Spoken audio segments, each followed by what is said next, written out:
हाय दोस्तों। उम्मीद है आप सब खैरियत से होंगे। फाइनेंशियल लिटरेसी की इस सीरीज ऑफ वीडियोस लेक्चर के साथ मैं हाजिर हूं। आज हम बात करेंगे जब हम इन्वेस्टमेंट करते हैं। हमारी उस इन्वेस्टमेंट के पर्सपेक्टिव में हमारे पास जो इक्विटीज एनालिसिस का टूल है वो हम कैसे यूज कर सकते हैं। मींस स्टॉक मार्केट में जब हम या कैपिटल मार्केट में जब हम इन्वेस्टमेंट करते हैं तो वो कंपनीज जो लिस्टेड हैं जिसमें हम इन्वेस्टमेंट कर सकते हैं उनको एनालाइज कैसे किया जाए। हम कुछ फंडामेंटल्स को देखेंगे आज। ये एक लिंक है याहू फाइनेंस का। जब हम इस लिंक पे क्लिक करते हैं या हम सिंपल किसी भी सर्च इंजन प्लेटफॉर्म पे जाकर याहू फाइनेंस मेंशन करें, चाहे वो गूगल हो चाहे वो इंटरनेट एक्सप्लोरर हो, तो हमें ये लिंक सबसे पहले नजर आएगा। जब हम इस लिंक को क्लिक करेंगे तो हमें ये याहू फाइनेंस की वेबसाइट की तरफ रीडायरेक्ट करेगा।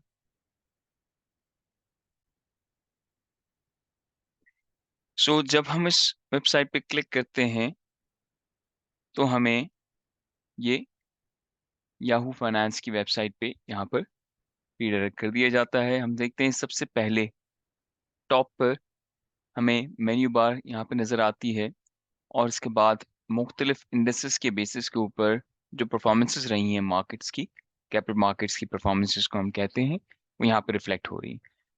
अब वो कमोडिटीज़ हों, वो करेंसीज हों, इन सब के इंडेक्सेस जो बेंचमार्क इंडेक्सेस हैं उनको यहाँ पे रिफ्लेक्ट किया जाता है। हम यहाँ पर मार्केट स्क्रीनर के टूल को एनालाइज करेंगे कि किस तरह से हम इसको यूज कर सकते हैं। जब मैं इस मेन्यू बार में मार्केट स्क्रीनर के टूल को क्लिक करता हूं तो मेरे पास डिफरेंट ऑप्शंस आ जाते हैं।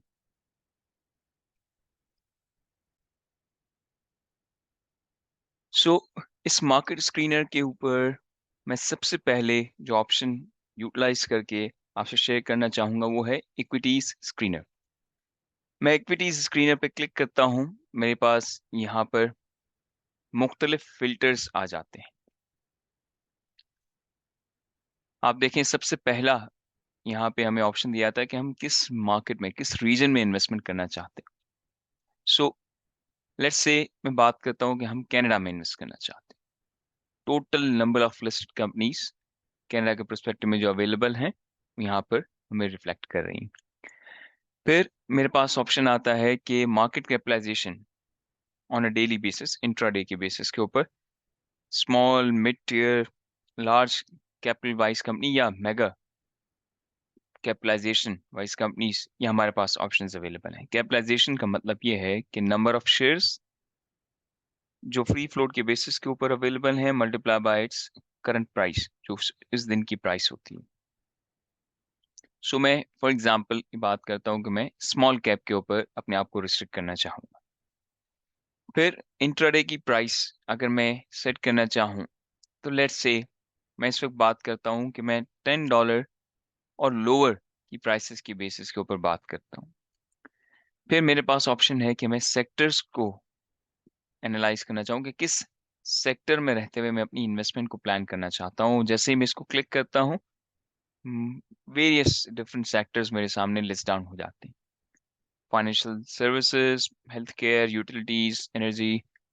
मैं फॉर एग्जांपल टेक्नोलॉजीज में इन्वेस्ट करना चाहता हूँ और किस स्पेसिफिक इंडस्ट्री को ये सेक्टर सर्व करे।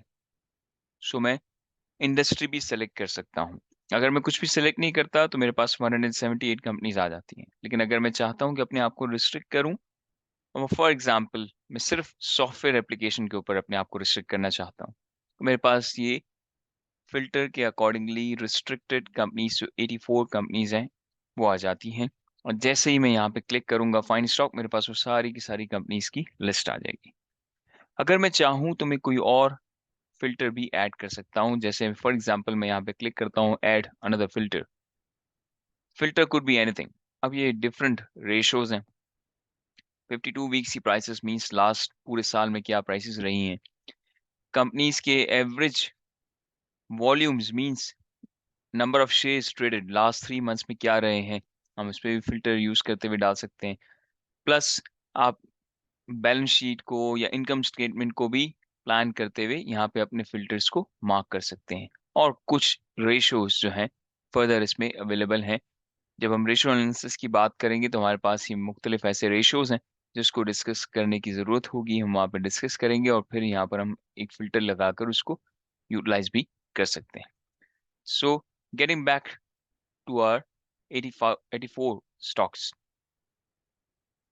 जैसे ही मैं फाइंड स्टॉक्स पर क्लिक करता हूँ मेरे पास ये लिस्ट अपीयर हो जाती है।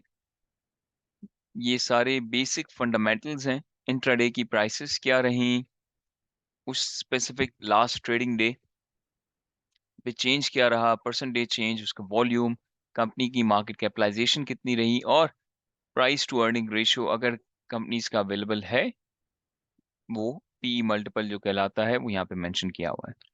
मींस उसकी अर्निंग्स का कितने टाइम्स जो है इसकी प्राइसिंग में रिफ्लेक्ट हो रहा है, प्राइस टू अर्निंग रेशियो इसको कहा जाता है। और 52 वीक्स की प्राइसेस पूरे साल में ये कंपनी वॉलेटाइल रही है, तो वॉलेटिलिटी कितनी रेंज के अंदर मूव करती रही है।